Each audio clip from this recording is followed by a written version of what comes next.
webinar. Welcome to the 7th webinar organized by the Journal of Indian Speech, Language and Hearing Association. And the topic this morning is systematic literature review, methodology and best practices. So we have with us Dr. Hariprakash, who is going to deliver this topic.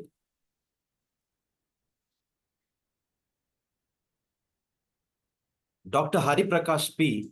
embarked on his professional journey following his graduation and post-graduation in speech and hearing from All India Institute of Speech and Hearing, AISH, Mysuru.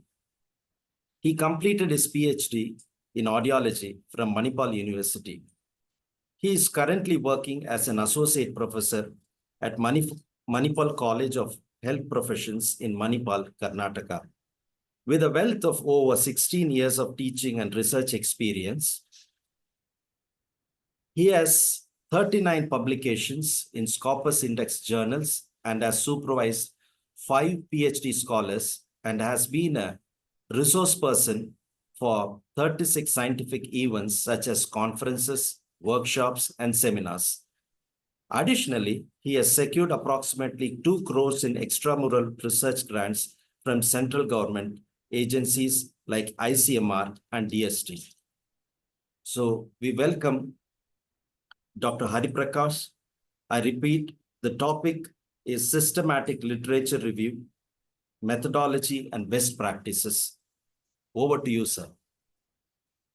Thank you, Reuben, and thank you, JISHA, in fact, for providing me the opportunity for presenting in this platform. And I also welcome all the participants, and thanks, Reuben, for introducing me. So we will start with the presentation. I'll just share my screen now.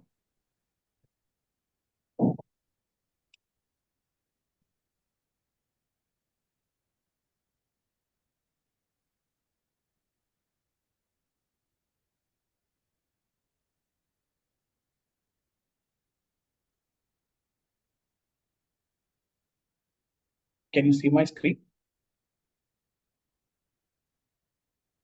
Yes, sir. Yeah. Just a minute, just see how to hide this.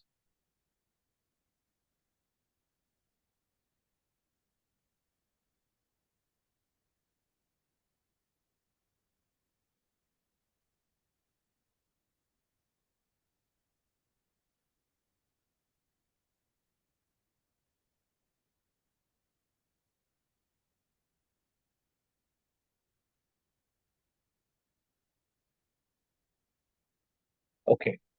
Yeah. So the topic today is systematic literature review, methodology, and best practices.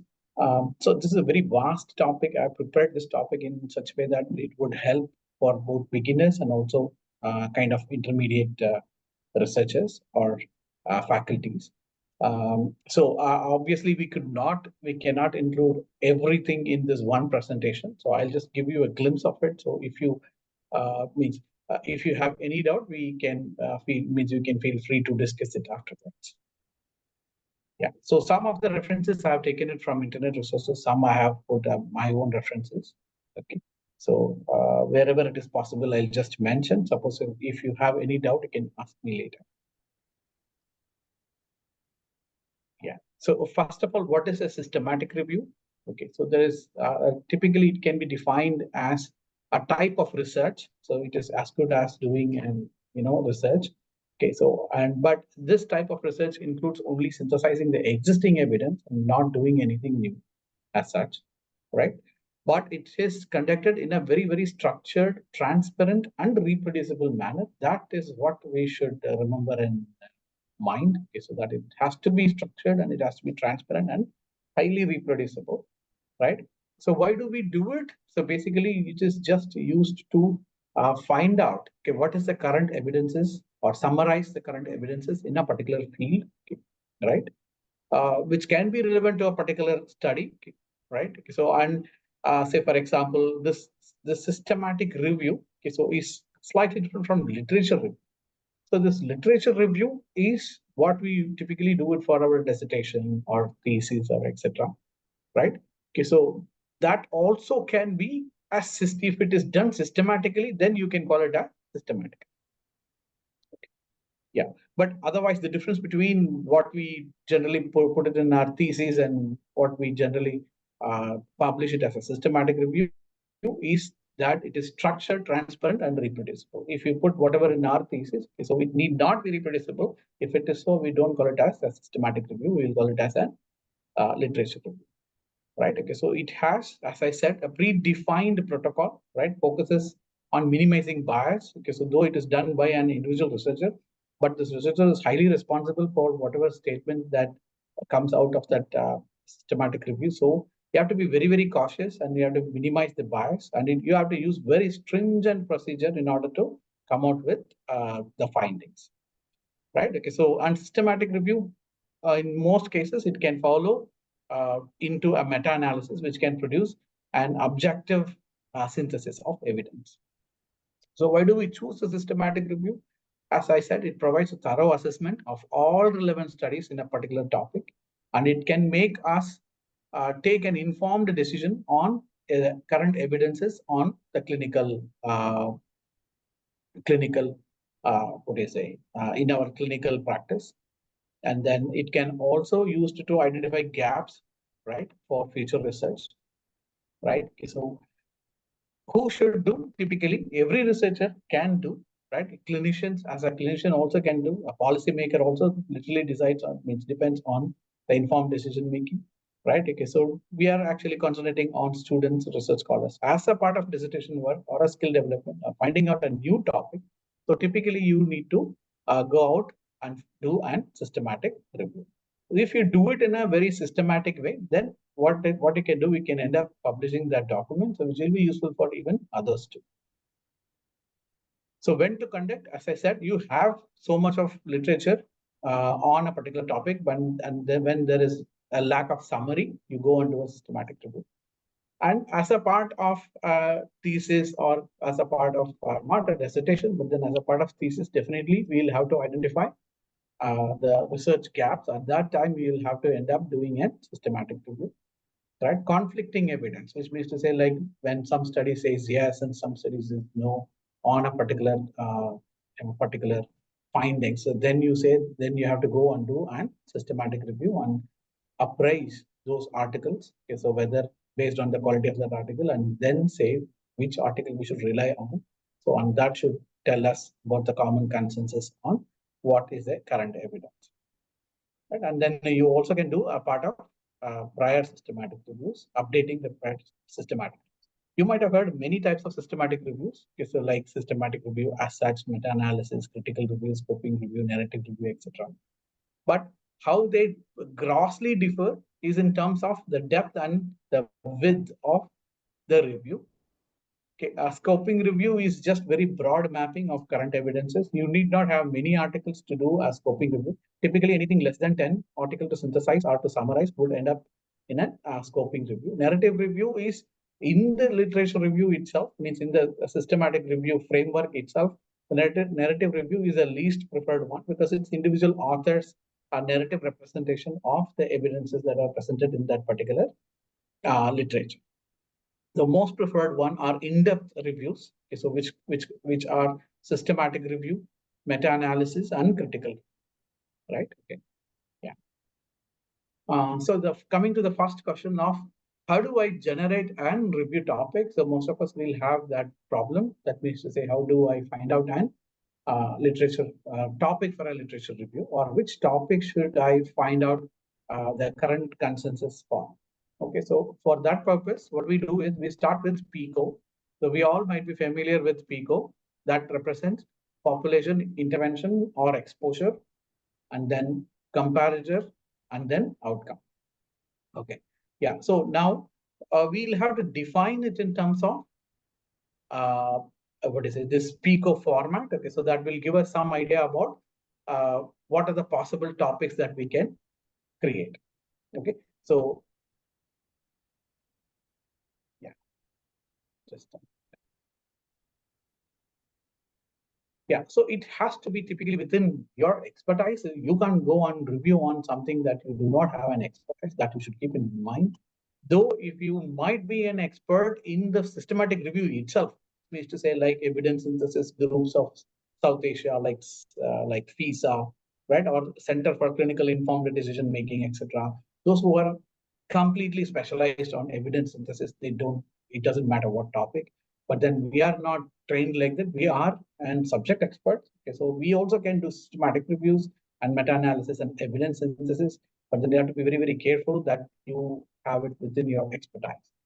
Okay, so it is typically, this is what I do, right? Because as I written, how do I generate? I do not go beyond my expertise.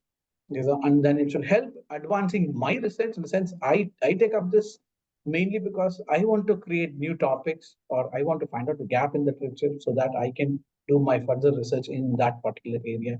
I don't choose an area, do a systematic review, leave it, and then go to the next area. Okay, so how do we do? As I said, PICO model, okay, so which can help answer the question. So as we said, P represents population, intervention / exposure, right? Okay, so or we have comparison group, control group, or comparative group, and then you have outcome. Okay, so using this, how we can generate a systematic review. We'll see it in the next slide. Okay, so yeah, so you can see that some of the examples of how it is generated. These are completely hypothetical. They do not have any clinical relevance. I haven't checked, right, whether these topics are there any systematic reviews in this topic. Just based on PICO format, literally we generated this topic. So you can see that. So for example, what is the effectiveness of cochlear implants compared to hearing aids in improving speech perception in adults with severe to profound hearing? This is a potential, or this is a question that is in format of systematic review. Okay, so in this, P would be adults with severe to profound hearing loss, as we have mentioned here, and then intervention is cochlear implant, then hearing aids is a control group here, and speech perception is an outcome measure that I'm thinking to check on. The second example is our auditory training program affects speech perception, speech recognition in children with auditory processing disorder compared to no intervention. So here there is no alternative intervention. Here there is absolutely lack of intervention or no standard of care compared to auditory training, right? Okay, so that's an intervention group, and then the patient group is children with auditory processing disorder. And again, I'm looking on whether these variables have an effect on speech recognition. Okay, so this is based on intervention. So you also can study based on exposure. Say, for example, does tinnitus influence auditory working memory in young adults with normal hearing? Okay, so apparently one of such reviews already published by us. Okay, so you have population, okay, so which is young adults with normal hearing. Here there is no intervention, but we are talking about exposure here. So tinnitus is an exposure, right? Okay, so in people with tinnitus, because we are talking about young adults who compare it as a comparative group, and your outcome measure would be auditory working memory. Similarly, here tinnitus affects speech perception, right? Okay, so in noise with middle-aged individuals with hearing aids. Okay, so you have middle-aged individuals with hearing aids, and that's a population. Then you have exposure group as tinnitus, and then you have comparative group with no tinnitus, and then speech recognition in noise is a possible outcome. Yeah, so this way you just have to put PICO, list out this, and then create a combined topic, right? Because which can potentially become a systematic review topic. Okay, so now immediately we should not go back and do systematic review. You should go back and check whether how much of literature is there in this particular topic. Okay, say for example, when you search a preliminary search in PubMed or something like that, you will get approximately a rough estimate of the existing literature in that PICO area that you have chosen. Okay, so if you get too much, say for example, if you get around 2 lakh articles, right? So that is also not a right topic. You might still have to narrow down to find out the best topic within that. Okay, so too little, say for example, you are only getting 200 articles. Again, that is not a very good idea to start with the initial search results in around 200 articles. Is also not very good, right? Okay, yeah. So somewhere around for a good systematic review, you should have somewhere around 2,000 to 3,000 articles to start with. I'm not saying those many articles you will do it in your synthesis, but then that many articles at least needed in order to start your systematic. Okay, so anything less than that, probably it may not be very good option for to call it as a systematic review. Probably it could be a scoping review or an very critical review also. Okay, so and then I decide on inclusion and exclusion criteria. So typically this is based on after people. So I have some more criteria. Say for example, when I have adults with tinnitus, I will have to define how long they should have tinnitus, what type of tinnitus they should have, where are these people from, are they aged, are they young, are they older?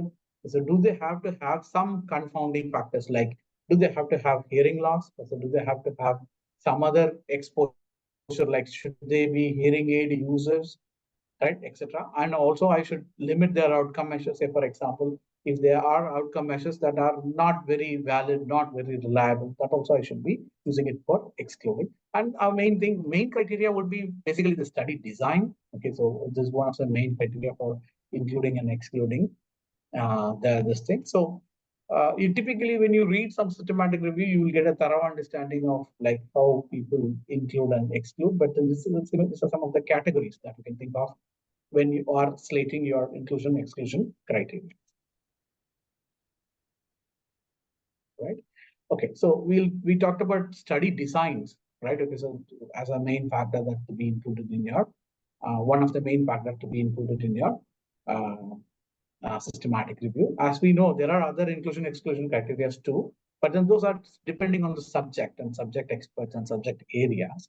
Okay, but then this study design criteria are pretty much constant. Say, for example, if you're talking about a treatment or a solution, right? It's or a therapy. So then typically what type of studies that we expect is an randomized control trial or a case control design or a highly case control design or a cohort design, something like that. So suppose if there is any other form of study designs, okay, so then typically those are not fit for assessing treatment or efficacy studies. Then say, for example, causation. That means if you want to establish a causative relationship between two variables, then it should be typically a cross-sectional study or a prospective study, or there should be some sort of blinding to a goal, blinding involved in assessment, etc. So, and then diagnosis, right? This would be typically a case control study or a trial or experimental study. So this way, we should be aware that what type of study design are we actually accepting for including into our analysis of our systematic. Okay. So the next thing to do is immediately register your protocol. Registration is utterly important. Okay, so why? Because without registration of a systematic review protocol, I don't know, there may be some journals who might accept it, but then largely where quality journals do not accept your publication, means submission of systematic review for publication, if they are not registered under a publicly accessible platform. See, the reason for this is, say, for example, if it is a clinical trial or if it is like as per ICMR guidelines, you guys know, I think that is, if you are doing any study, even an observational study, it has to be registered under CTR, right? Clinical Trial Registry of India, which is an open access framework for accessing all the studies that are going on in India. Okay, so again, this is very essential in order to avoid people starting a new review. Say, for example, Prospero is one of the very good platform, which is online, freely available. Okay, you should register in Prospero. So what typically we do is before starting a review itself, okay, so we will actually search Prospero to find out potential conflicts, right? Okay, so that is what is very important. So you should not start a parallel review. Say, for example, somebody would have done register a review in Prospero in 2021 who wouldn't have published yet. Okay, so it might still say that the work is still under progress. Okay, so but then you are searching for it now, and you say that, okay, so you already find somebody registered for that particular topic or similar topic. Okay, so now you cannot still go and register once again. So you should go back and ask the authors, have they abandoned their review? or are they still going ahead with completing and publishing the review? If they are still going ahead and publishing the review, we still are not supposed to take up the same review once again.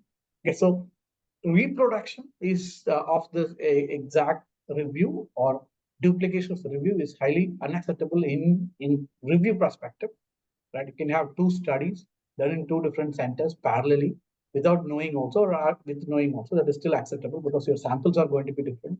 Your way of assessment is going to be different. The quality or stringence of the methodology might be different. But then in systematic review, you're using the same body of literature for assessing. So you should not be doing it twice.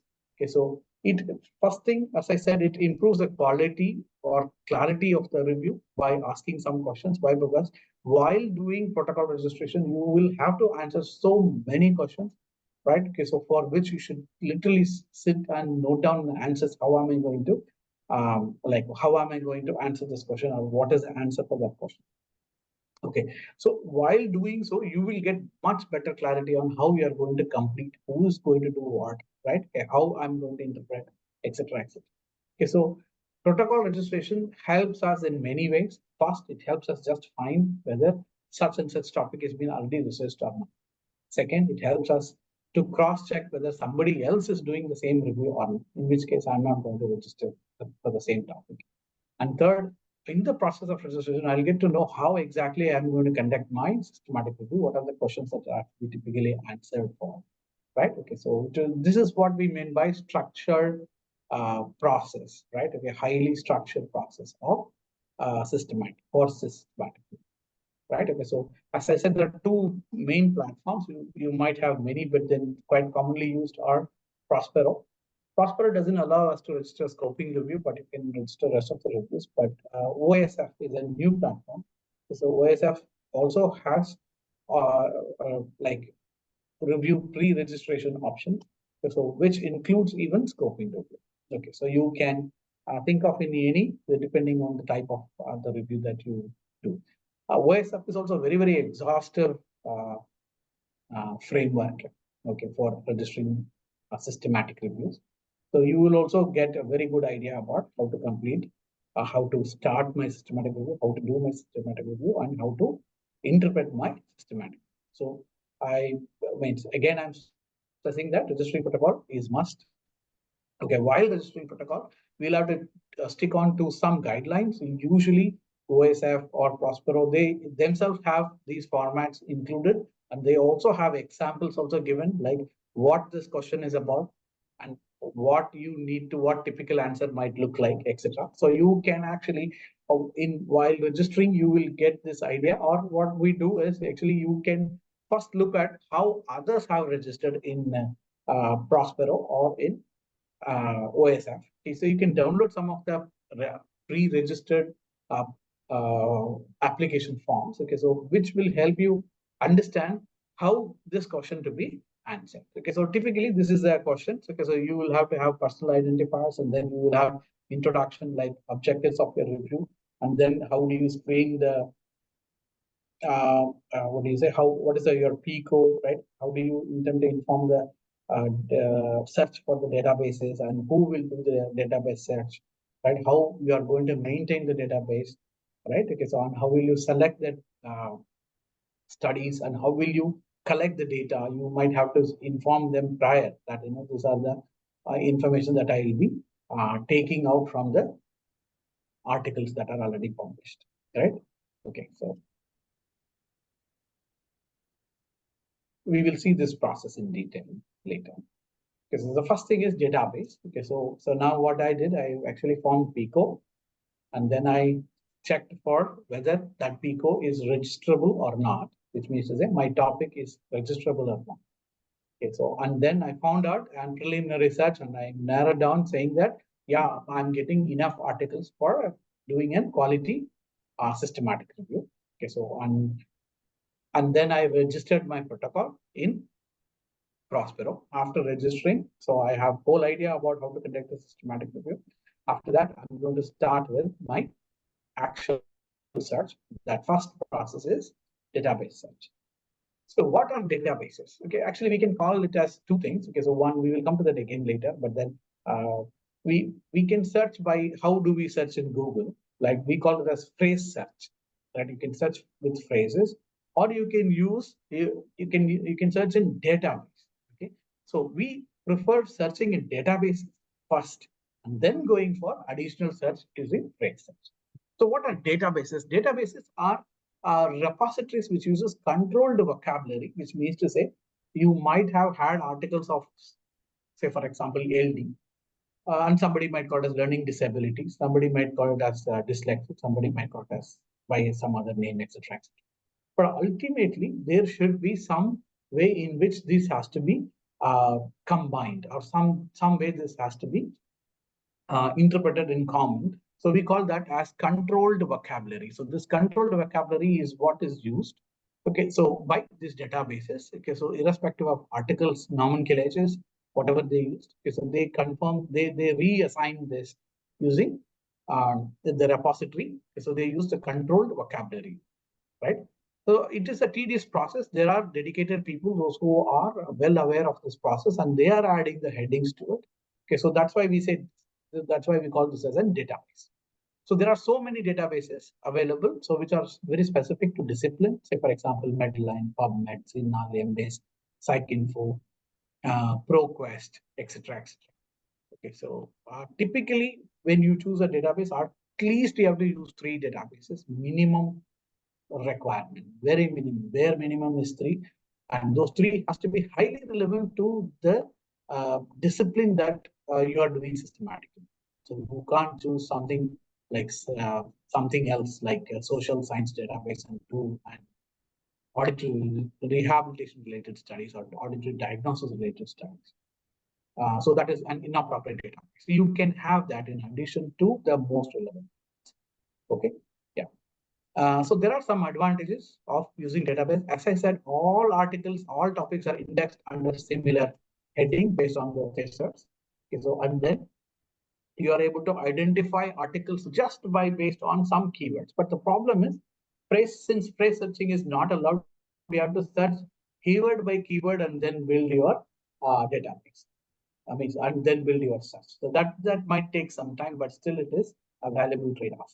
Okay, so this is some example of how do we develop and this thing. So I've taken an example of a PubMed. Okay, so you can, means you have, of course, you have to choose many databases apart from PubMed, right, to be included in the systematic review. But say, for example, so the patient component of PICO, right? So the participant component. So here, what do we do? Suppose if my systematic review is on Alzheimer's disease, for instance. So then what do? We'll write down all possible terminals or synonyms or alternative names of the Alzheimer's disease. So you can see how it is done, like Alzheimer's dementia, Alzheimer's dementias, right? Okay, so Alzheimer's apostrophe disease and etc. etc. Then you have something called mesh term, right? Okay, so what is a mesh term here in the picture on the right hand side on top? So I just want you to highlight on, means concentrate on 2 things. So one is assist, one is title and abstract here, and then another one is mesh term. So mesh term is medical subheading, which is one that is used by Medline, that is a database. Typically for this purpose is what we are coming here for the database itself. Otherwise, phrase searching, you can do it in any database, right? Okay. So mesh itself has a separate one. You can just see nih.gov.mesh. It will take you to a separate platform where only mesh terms are used. Okay, so for example, here I typed central auditory processing disorder, right? In the mesh term, it says that there is one such term in under mesh subject heading in PubMed, right? Okay, so you have to use both mesh terms as well as phrases, right? Okay, so if you are using phrases with more than 2 terms, you should use apostrophe. 2 words, you should use apostrophe. Okay, yeah. So so that's what we need to include. So you need to include both in terms of title and abstract, and also in terms of phrase, and also in mesh terms. So since mesh terms are the job of PubMed, okay, so and they have database built. Okay, so you use mesh terms. Then why do we again redundantly use title and abstract? Okay, so the question here is, how rigorous is your uh, uh, systematic review process? So in the ideal thing would be with not even leaving a single article, right? Okay, so in the relevant domain. So whether you include it for your synthesis or not is not a main question. Question is, did you even include it for your review? Right. So when you say the literature is a whole body of that articles that are sitting over there for these many years. Okay, so we should not be eliminating even one. So that's the logic of doing it by mentioning it in multiple variants, multiple synonyms, and searching databases, and then once again searching phrase, etc. Okay. So this is an example of mesh tree that is used for APD. So you know that when I'm using mesh term called central auditory processing disorder, what we saw in the previous slide, so it ultimately includes all these topics under that. Okay, so it's impossible for me to use all of them one by one, which I can still do it, but then like by doing mesh alone. So this is processed, and apart from my actual term, all of these terms are also included. And let's see on the indexing tree, you can see that. So CAPD can be under two things. One is a nervous system disorder, right? Okay, so or pathological condition. So it's a disorder or a clinical condition too, or as defined as a science and subject. Okay, so under which, so I have a language developmental disorder, right? Under that I have APD. So that's how medical subheading helps us to narrow down all the topics or merge all the topics, so that it tells you a very clear picture of what all articles and domains will be included. Right? So you have to search each and every phrase separately, as I said, Alzheimer's disease and all possible endings. So, and then you have something called as, do we have that slide? Yeah, first let me finish this. And see, you have phrase search. So you have to include phrase first. So on, which means to say, when I'm having two words, like developmental psychology, I put them under quote. One quote is missing here. Yeah. So this is called phrase searching. So, and then you have something called as truncation. So what is truncation is, say, for example, psychol, right? Because this word could possibly end as psychology, psychological, psychologically, etc., etc. So there could be many possible endings, for which we don't know.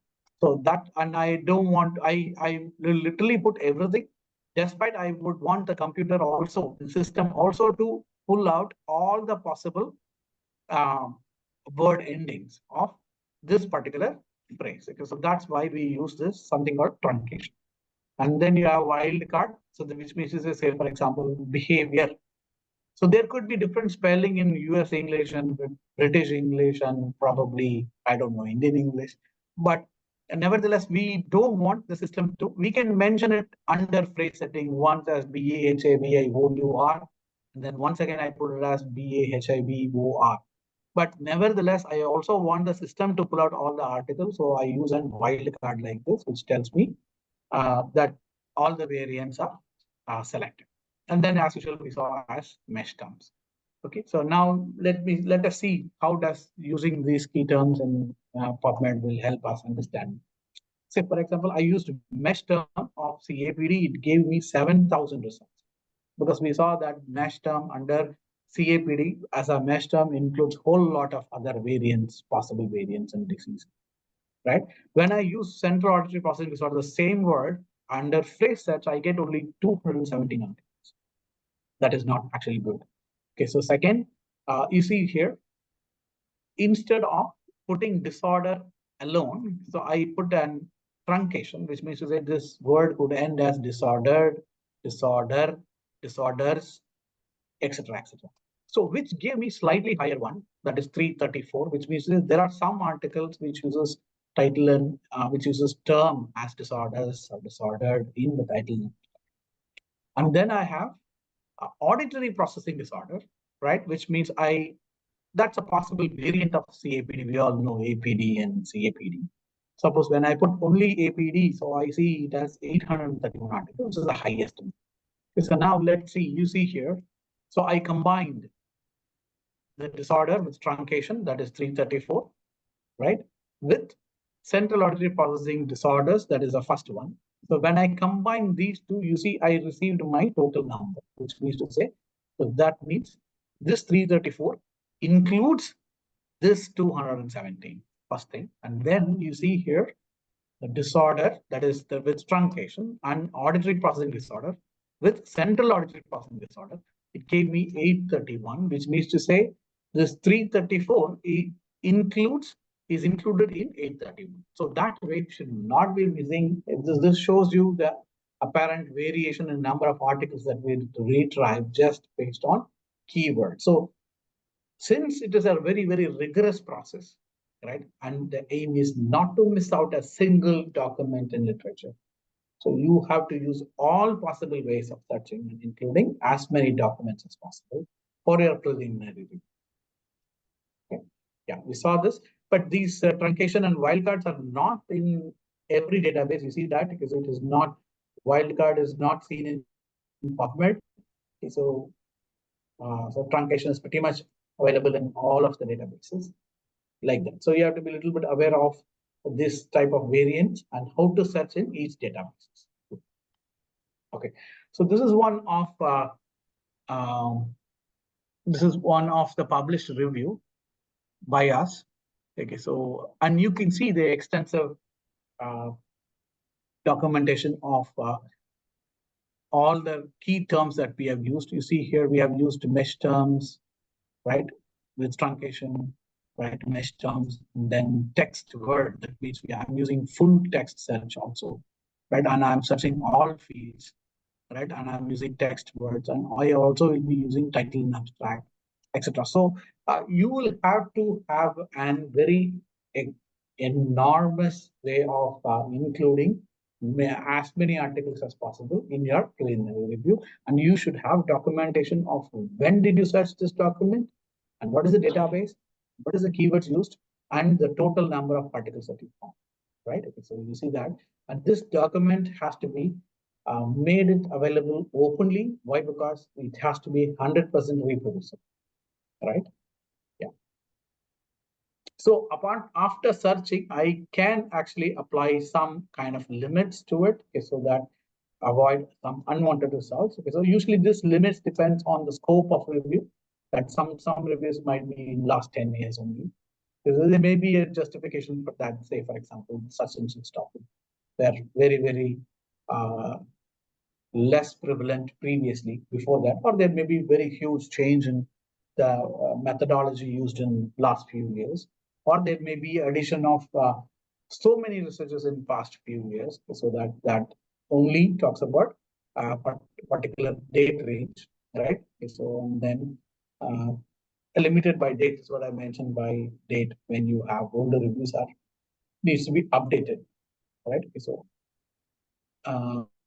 yeah, so limits normally when I am doing systematic review, we will not limit it to, I will not include systematic review that are published previously.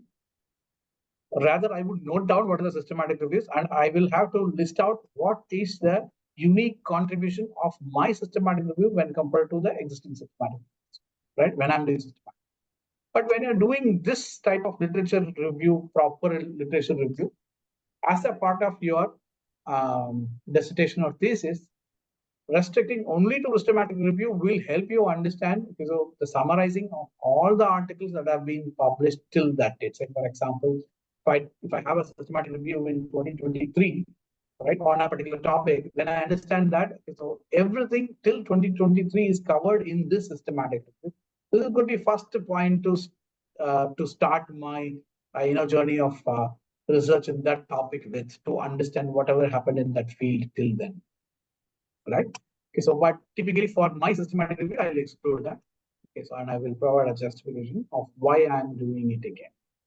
And languages, as I said, it's a stringent process. As much as possible, people say you should translate, but I don't see any reviews that have went to the extent of translating it. Okay, so since mostly 99% of works are available in English, so it is good to, we can just mention it as a this literature review is restricted to English. Still, that is acceptable.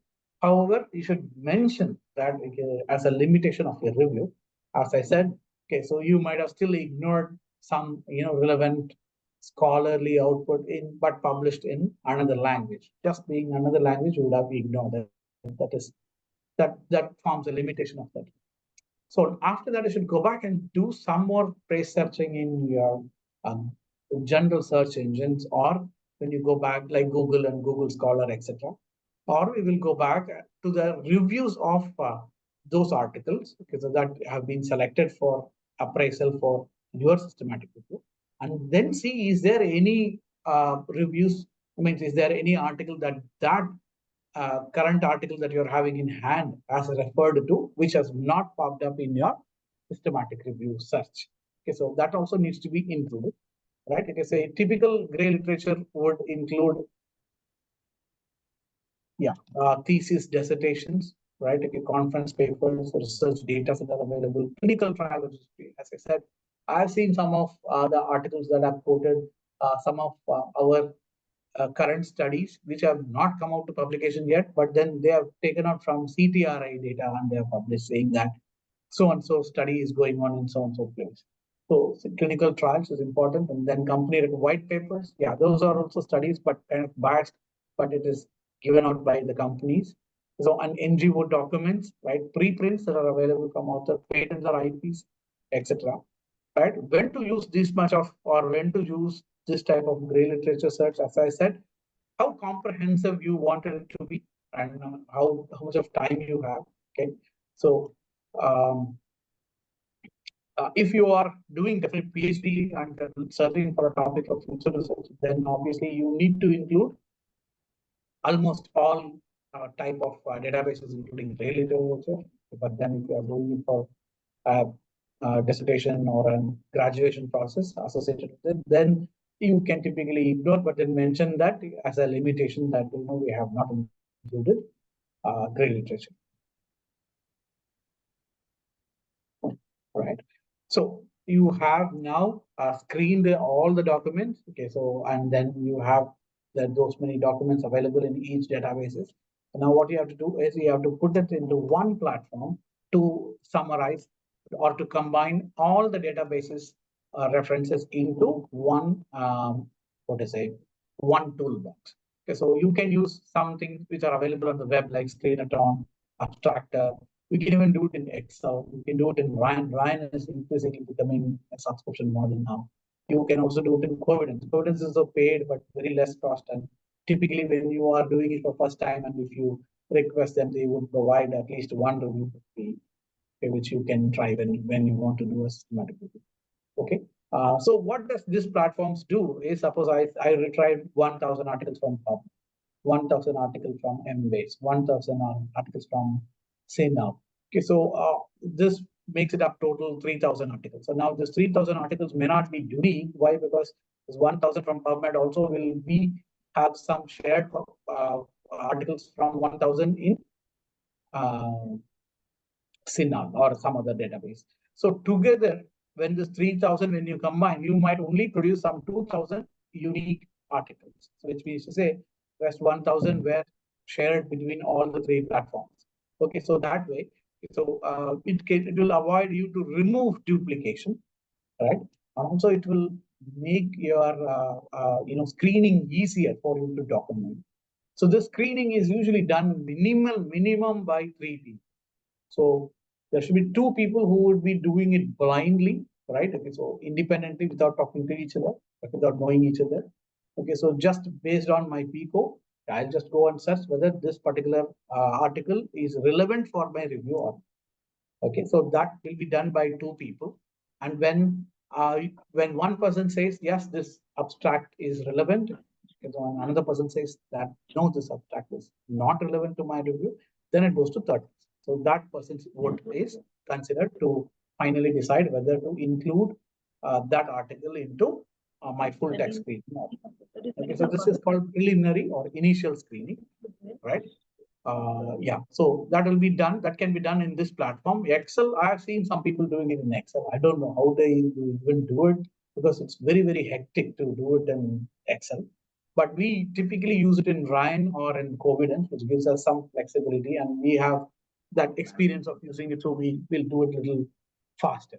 So this is one example of how Covidence looks, and I've taken screenshot of my account. So, and it says that, say for example, for that uh, systematic review that I showed you, which had a huge search string. So this is relevant to that. Okay, so and you can see that we have across screens. We started with 2,984 article, right? Okay, so this review is completed. Okay, so I do not have much of an this thing to show, but there was one article which was left behind, so I could just show you how it will look like, how we do it. Say, for example, I have now 3,000 article which is being in like sequenced for review, right? And which are randomly numbered. So what do? Is I can go and open this filter in Covidence and I will enter all my keywords, that PICO. So it will, that means I'm doing it in mildly cognitive environment. I'm looking for population elderly and I'm doing EEG as an automation. Then what happens if these keywords are there in that abstract, then that abstract will highlight those points and it will show me whether means where in this abstract these keywords are there. So if I see elderly and if I see mild cognitive impairment and if I see EG, then I understand that yes, this abstract is relevant to me. This makes my screening a little bit quicker, right? Okay, so suppose if you do not find keyword, then you should go back and read and then see whether that abstract is really relevant to your study or not. But this just tells you to, do it a little quickly. So that is the PICO as keywords in Covidence. Okay, so then once you have this process finished, that is all the three people have put their vote, and then based on which you have selected only few articles. Say, for example, you have only some 50 articles that might qualify to be a relevant for further screening. So that screening stage is called full text screening. So those 50 articles, first you should go back and find out the full text references from. So you can take it from wherever you get that articles. Okay, so typically you can find it in different sources like Google Scholar, ResearchGate, LinkedIn, academia.eu, or if you don't find anywhere, email the author saying that you are looking for one systematic review and then you need this, it's the full article of theirs for including it in your analysis. So they typically authors will provide, because you will have multiple sources. If you don't have anybody, ask a librarian. They will have a network across the other libraries in India and they would find out someone. Okay, so once I finish that also, right? Okay, so then I have my Prisma chart ready, right? Because this is what is the Prisma guideline based on which it comes out automatically, right? Okay, so I have not generated, means I have not filled in any values. These values are automatically comes up based on my automatic means based on the review, but I don't know whether this review is the same review that I showed you, but it gives you an idea that you have, see, from registries or databases, you have selected 3,879 articles, and you have from Scopus this much, PubMed this much, Embase this much, Web of Science, and then Singh this. So we have included 1, 2, 3, 4, and 5 databases, right? So, and you have 0 gray literature. We have searched, and that forms a limitation study, right? Okay. Citation search is what I said, that you go back to the references and find out from there, right? So out of which, so 899, right, references were removed due to so and so reason. This is very, very important, right? Duplicate identified in Covidence, right? That is removed out of 3,800, almost 800 has been reviewed. Removed, yeah, okay. So this is same review as what I showed because the numbers are same. Yeah, so the studies which from all these databases, okay, so I've pulled now 2,984 unique studies, out of which I've removed 2,942 reviews in my initial screening. That is the PICO screening, right? And I have retried 42 articles to my full text screening, right? Okay, so out of which I have not removed any because I did not get full text. We got all the full text. Okay, so we reviewed the eligibility of all the studies. There's 42 studies. Then we excluded in full text stage. We removed 29. So that includes because they did not have a proper protocol, wrong outcomes, conference papers, wrong interventions, right? Study design is not appropriate, full text is not available at this time, one, and then wrong patient population as also. When these reasons also has to be fed in when you're rejecting the articles. When I'm saying this article is relevant, it's accepted. When I say this abstract or this article, this full text article is not relevant, then I have to give me a reason why that is not relevant, and that comes here. So at the end, I included 13 studies. So that's why we called this as scoping review. Why? Because we did not have enough literature. Though we started with around 4,000 articles, but we ended up having only 13 articles for synthesis. So that's why it becomes a scoping review. Yeah. Yeah, so this chart cannot be manipulated. So this has to be system generated, and this comes automatically, and that you have to submit it to the review. Next stage. So I have 13 articles now. So in this 13 articles, what do I do? I have to find out something called appraisal. So this is done. This stage is also called as risk of bias assessment or analysis. So risk of bias analysis is just how good the study is, whether the methodology is appropriate or not, whether the sample size is adequate or not, whether that study interpretation is right or wrong, etc. So statistics is appropriate or not. All the study qualities will have to be appraised. So there are so many standardized formats for Newcastle, Ottawa, CASP, and then you have it from Cochrane, intervention and non-randomized interventions, and then you have stroke guidelines. Then you have newly available, very popularly used automatic synthesizes, like from Clarity groups. Okay, so typically we have CASP because CASP has several checklists for RCT, right? Okay, so and for longitudinal study, cohort study, right? For so many studies, okay, so you have different checklist, and this is another format from Clarity group, as I said. So we also have for case control, non-randomized, longitudinal studies, etc. So you can choose the appropriate one. Suppose your review might have more than one design, then in that case you have to use more than one checklist for appraising the articles. Okay, so I will not go into details of it, but then let me just tell you how we'll have to appraise this. I'll leave the first portion. Okay, but then you come here. So if you can see my this thing correctly, so it's this states that cases are defined. That means whether your population is defined. Say for example, population young adults with tinnitus, rather than calling it as tinnitus individual. So tinnitus individual means it can have more type of all type of variants, etc. So very defined population is important. Say for example, cases representative of defined population. Say you take tinnitus patients from industrial workers.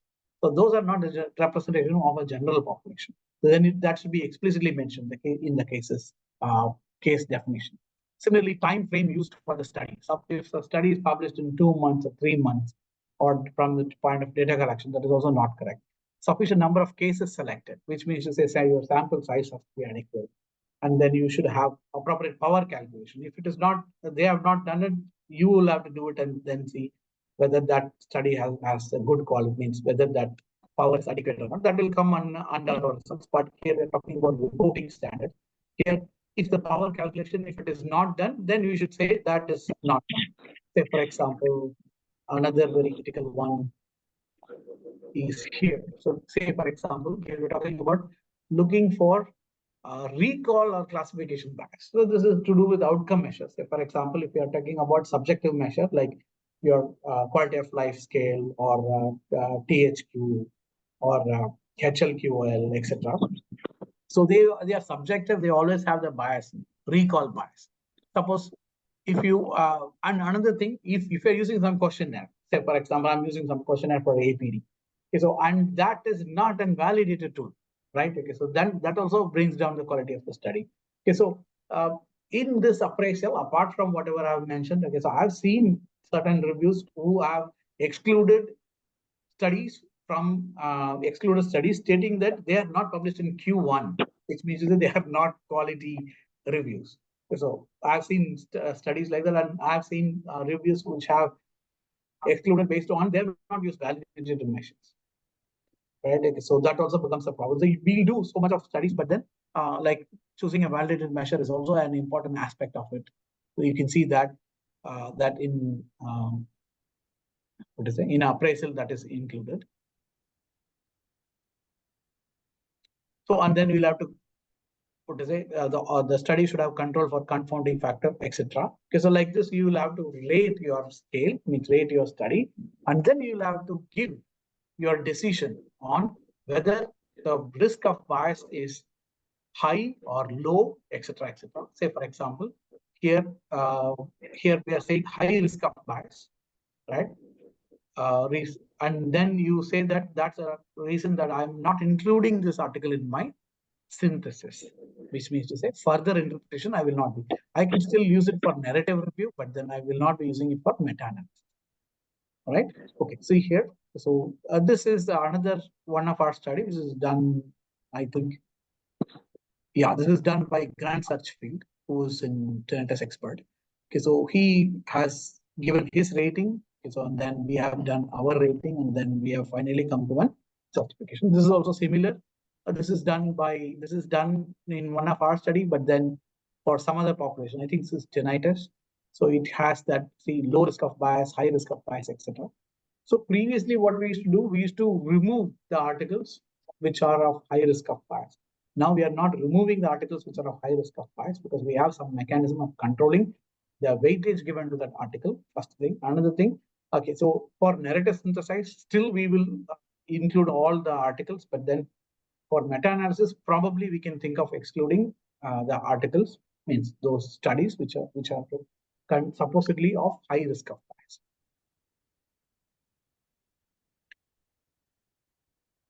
Okay. Next is data extraction. So I've done the risk of bias process, and now I have with me the articles. Okay, so those are good enough to interpret. So those articles, what do? I have to extract my data. So this also will be there as a part of your Prisma checklist under discussions. So when you are initially registering your trial itself. Okay, so this amount of data, what is extracted depending on the design and the purpose of the review, etc.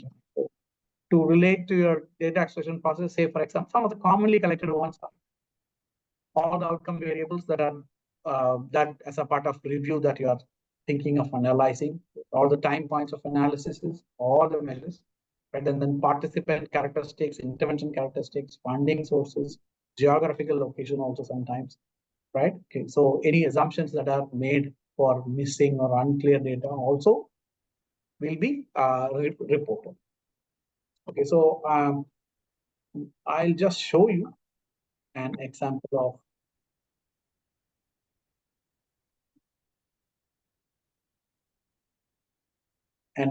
of data extraction sheet. You can imagine how it would be. Say, for example, this is an published one by us, which just tells you about, say, initial characteristics, right? So this study is about, so our gross classification is attention or exhibition. So I have classified each of the studies under attention or execution, etc. Right? And then author and title, methodology, what type of study design, year of publication, age range of participants, gender ratio, duration of tinnitus, not mentioned means not mentioned, 3 months and above, minimum 3 months, etc. Type of tinnitus also has to be extracted. Okay, so severity of tinnitus, etc. This is initial data extraction. You see demographics. See mean age of participants, SD of participants of each of the article, right? Okay, so and then who carried out it? Audiologist, phoniatrist, psychologist, etc. right? Okay, so participant recruitment, where it is, audiology clinic, right? Okay, local newspaper, through advertisement. Through advertisement means general population, right? See, some of them are blank. See, modality of interview is blank. Okay, so which means those articles did not have those information. So this is control group, again, similar one. See, tinnitus characteristics. See, what is the instrument used for analysis? What is the headphone used? What is the questionnaire used? What is the mean score of it, etc., etc. So see hearing characteristics. We will say dash dash dash, and then you have whether have they assessed for psychological one. So whether tested, not tested. See here they have tested, here they have screened, so here they have tested, here there is no report, which means they have not reported. Right? So and if they have done this as an confounder, actually HR means psychological disturbances in changes is considered as a confounder. So if they have done, have they controlled for it? Say for example, as a covariate analysis is not done. So tests and outcomes. So this is what is very important for us. So we're talking about each of those articles. So when we're talking about particular article, what is the type of measure that is used, right? So on the outcome measure, and then say for example, this is electrophysiology, and what else? Just go to that final one. So for meta-analysis, we will extract data like this. Say, for example, for behavioral, whatever test they would have used, so they would have taken the mean of the control group, right? And then mean of tinnitus group and SD of the control group and SD of tinnitus group. Then for again, we had two parts in this electrophysiology and behavioral, so we have two. So some are NR. NR means they have not mentioned. So only few articles they have, etc. Right, and these are the comments that I said. Some of the notes that if the authors themselves have concluded or they have explained some of the important factors, we will also note down. Right, so this will be this exhaustive. Okay, so and this data also has to be submitted online and made openly available for everybody to use.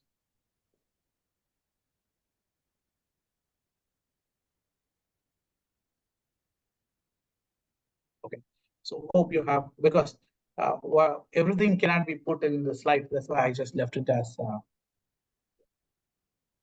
Can you see the slides? Mine?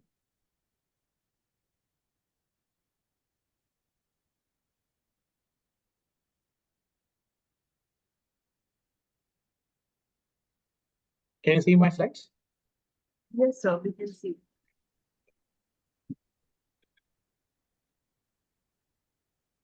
Yeah, so that's the data extraction process. The data extraction process is quite exhaustive, as you saw, that all possible data should be extracted. Say this is whatever I showed you from is from one of our articles, which has Prisma checklist, raw data sheet, risk of bias analysis, rational contribution for each reviewer's rating. Everything has to be made available. Very simple reason that the only reason that you do systematic review is it has to be transparent, because if it is not transparent, so then that systematic review is not valid anymore. 1 minute, I'll just stop sharing my screen and then share it again, because I'm not seeing the bottom icons of my PPT.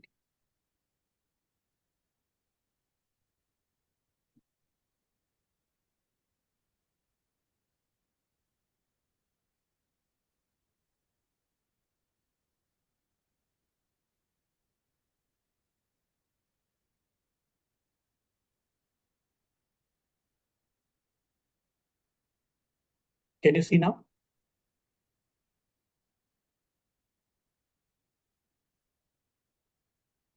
Yes. So once I have the means and standard deviation values of my from all the studies, so then what do? Is we enter it like this is not my data, I just took it. So this is from and systematic review meta-analysis software called CMA, Comprehensive Meta-Analysis, which is very, very versatile compared to other softwares I felt. And you also have other ways of doing systematic review. You can do it in meta-analysis in Excel itself. You can do it in Reuben, which is quite commonly used. So, but then this is comprehensive meta-analysis, CMA. So you see that. So tested mean, right, or sorry, treated means, treated standard deviation, sample size, control mean, control standard deviation, control sample size.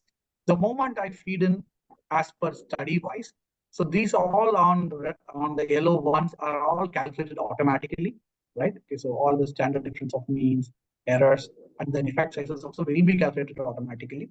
And then I will just have to, in this case, I have to choose calculate difference, standard difference in means as an outcome measure. But if I'm talking about studies which is of exposure type, okay, so then I can choose odds ratio, risk ratio, many other parameters, right? Okay, so and then what do I get is, okay, so I get the statistics results, right? Okay, so for each study, this is our study. So again, it's done using CMA itself. Okay, so you have the first study, whether that effect size is significant or not. Effect is significant or not, difference between the mean and means different between the group. I can see here only one study is not significant. The rest of them are highly significant, right? Okay, so I can arrange the study based on the weights, right? So this is automatically decided. And then I have the standard pooled mean effect size, or HSG, we say, right? Okay, so this is calculated across all the studies, right? Okay, so this plot is called forest plot. This plot is the forest plot. Okay, so and then this is what I'll be interpreting at the end, the final diamond one. Okay. And CMA, that is comprehensive meta-analysis, also allows us to do many other additional comparisons in terms of confounders. Say, for example, whatever studies that we have included previously, all of this whole set of study might have used, this is on tinnitus participants, means review on tinnitus. Okay, so that means each study would have used a different population. So each population might vary in terms of the mean age and mean age range, right? And mean hearing thresholds, etc. So now question is whether tinnitus, whatever they have found, the speech perception effect, okay, so is it because of the tinnitus degree also? Somebody would have done it in higher degree, that's why they would have got significant. Somebody would have done in lower degree, they would have got smaller effects. So is that the case? So that also can be checked. So for in this case, we checked whether hearing threshold as a possible variable, target type as a variable, that means whether CV or words or sentences, right? Okay, so your speech and noise can be done and using words, CVs, and sentences. Okay, so typically words and sentences. So if whether this variation has affected our result. Age of population might vary quite across the studies. That also might influence our results. But ultimately here in our results shows that there is no significant difference, which means to say these effects, that is the effect of tinnitus on speech perception, right? The effect of tinnitus on speech perception in norms is independent of, from the review I am saying, not that we have studied, but from the literature, it shows that it is independent of threshold, independence of the type of stimulus that you use, independence of age group, etc. And you have the proposed model here. Suppose if there would have been difference, then what we might expect is as age, say for example, as age increases, right, you might have larger effect size. As age increases, you might have larger effect size. If that's the case, then that means this study has to be interpreted, these meta-analysis should be interpreted carefully, because as the age increases, there is an increase in effect size, right? So that means age is also an confounding factor for understanding impact of tinnitus on speech perception. But however, that's not the case here. So that way, this we call as meta-regression. This is a part of meta-analysis or advanced way of analyzing meta-analysis. Okay, so typically what you will find in literature is this till this extent, that is the forest plot. But you also can go ahead and do further analysis. So I'm not going in detail on results and interpretation and the writing, because that is up to the scholar or the expert. As I said, typically systematic reviews are taken up by subject expert in that field, because they should understand what the result means, right? Okay. Yeah. So, but in general, what we should do, we should summarize the main findings, interpret the findings. That means what is the meaning of that in terms of broader literature, right? Okay, so, and compare your systematic review results to previous studies or reviews, previously published reviews that have been there some years back, right? Okay, so, and then also you explain the limitation, as I said, publication bias, sample sizes, studies heterogeneity, they all might limit, right, your studies limitations. Okay, so, and then you have to add some statement of generalizability. That means to say, where are these from, where to whom these findings are applicable, or is this applicable to the entire population of Canadians as such. Then you should provide future direction. Of course, this is one of the main purpose of doing the review, because what has been done so far, after understanding, we should say what can be done in the future or how to overcome the limitations of the past in the future. So it's based on the gap identified in the review. And we should provide recommendation for improving methodology or addressing the unanswered questions. Right? Because ultimately, if you are doing it on a clinical topic, right, so then you should have some implication on clinical diagnosis or management or policy, right, on clinical guidance. Okay?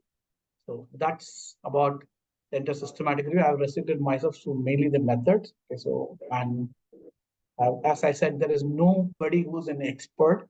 Okay, so who we have done some reviews, and we have published some of the reviews. Some of the Alzheimer's disease is published in it's a top-end journal, and its impact factor is around 9.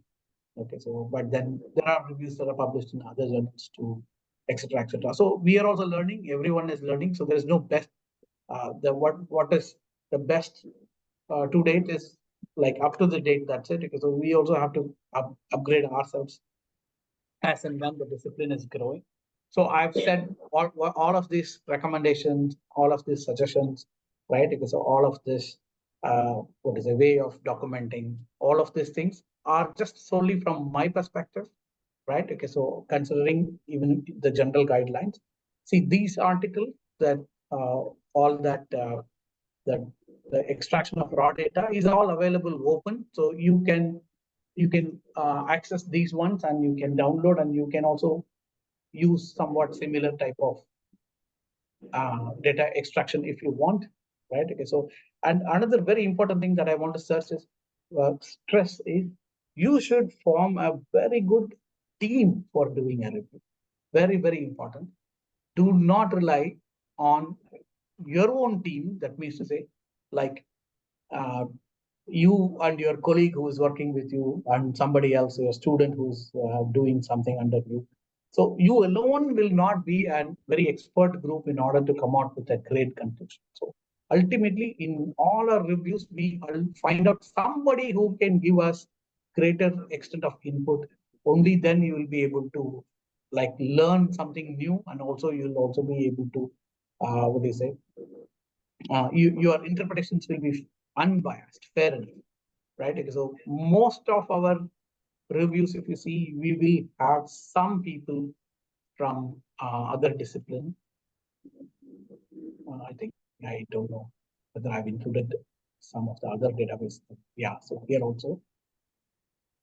You can see Divya Susana Patil. Okay, so she is from evidence synthesis PISA of evidence synthesis department, like public health. Then you have Susan Purdy, right? Okay, so you should have some domain experience. Only then you're considered your review is unbiased. So that's again in my opinion. Okay, yeah. So I think that's it. Okay, thank you so much for your patient listening.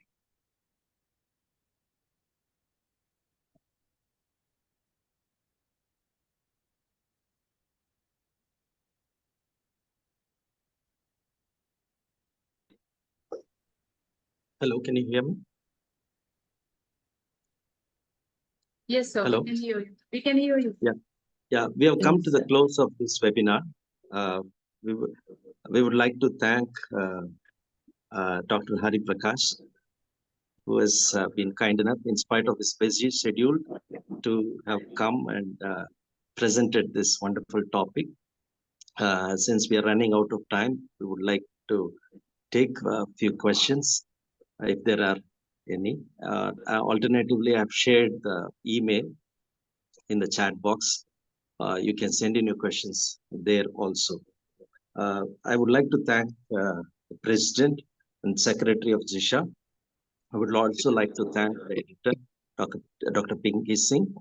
Last but not the least, I would like to thank the wonderful audience for being patient and gaining so much knowledge out of this webinar.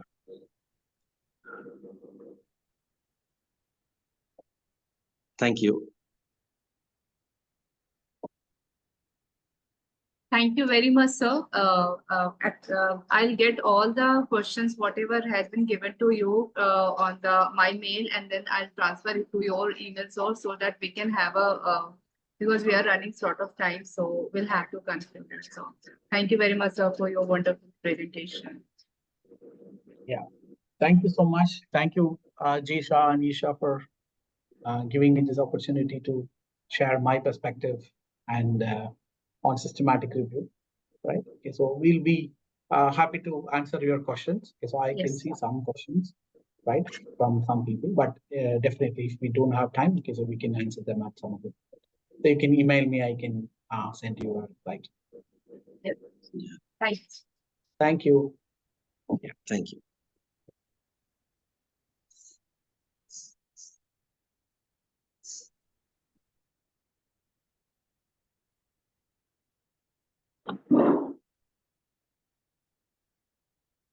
Feedback वाला नहीं आया ना